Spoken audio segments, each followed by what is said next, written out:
Welcome to our channel. Today we how to enable building a brand kit in Tailwind UI, beginner guide step by step clearly.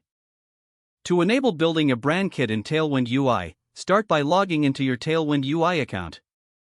Once logged in, navigate to the dashboard. Look for the options related to your project or brand setup. Select the option for creating or managing a brand kit. Now, you will be prompted to enter your brand's primary color. Choose a color that represents your brand identity. Next, add a secondary color to complement your primary choice. You may also input accent colors to further enhance your brand palette.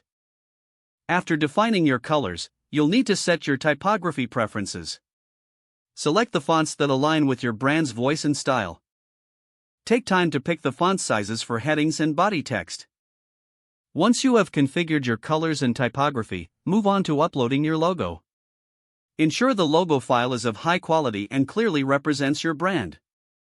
After uploading, arrange any additional brand assets you want to include. Review all your selections to ensure they align with your brand vision.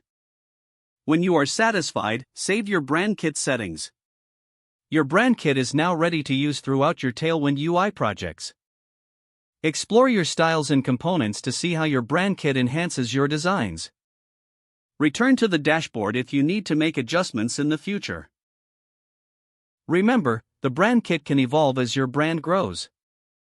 Stay updated with any new features or options added to Tailwind UI for further enhancements.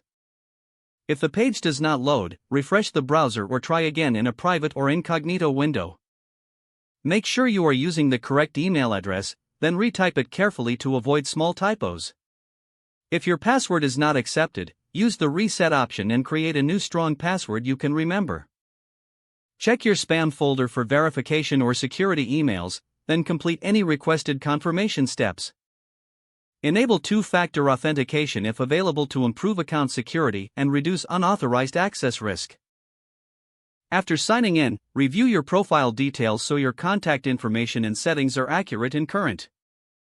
If you see an error message, note it down and try again after restarting your device and internet connection. Don't forget to like this video and subscribe to our channel for more step-by-step tech guides.